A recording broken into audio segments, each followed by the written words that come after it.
Hi guys, ako nga pala si AJ, nag-migrate dito sa USA at samahan niyo ako sunduin ng aking kapatid at magkakwento na rin ako ng 1 month ko rito sa USA. Nakaalis na nga kami dito ni Tito Iggy para sunduin ng aking kapatid at magkakwento na nga rin ako ng 1 month ko rito sa USA habang papunta kami sa school ng kapatid ko. Maraming pagbabago dito sa bansang ito tulad ng klima at batas, di tulad sa kinalakihan natin bansa na gagawa mo lahat ng gusto mo.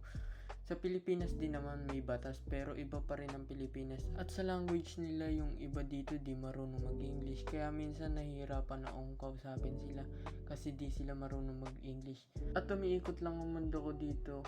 Bahay, school, bahay, kain, magwalis, kain, tulog. Ganyan ang araw-araw ko dito. Minsan naman lalabas kami ng mami ko at kapatid ko at Tito Iggy para lang mamasyal sa labas. Ganun lang palagi ginagawa namin. Mga nakaraan naman ay inayos na namin yung medical card ko at iba pang card ko dito sa USA. At kinuhanan na din ako ng ATM para makapag-ipon din ako ng pera para pag uwi ko ng Pilipinas may panggastos ako. At pumapasok na din pala ako sa school ko. Next week sasama ako kayo sa school ko para itur ko kayo sa loob ng campus namin. Gulat nga ako, ang laki ng school ko samantalang sa Pilipinas. Sakto lang din naman yung kalakihan ng school ko dun sa Pilipinas. Kaya itutur ko na lang kayo sa next week, abangan nyo.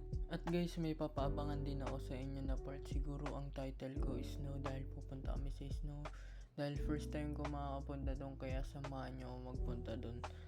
Excited na nga ako pumunta doon. Hindi ko muna sasabihin ang eksaktong date. Surprise na lang muna. Abangan nyo na lang yung part na yun. Siguro mag-enjoy kayo panoorin. Ang clue ko na lang yan sa inyo. At guys, sa tingin nyo kaya makakaya ko kayang kumuha ng permit sa pagdadrive dito sa USA?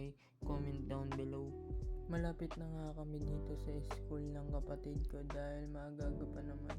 Nilibot ko muna kayo at nandito na nga kami sa school ng kapatid ko at ituturo ko na rin yung parang oval, di ko sure kung anong tawag nila yun dito.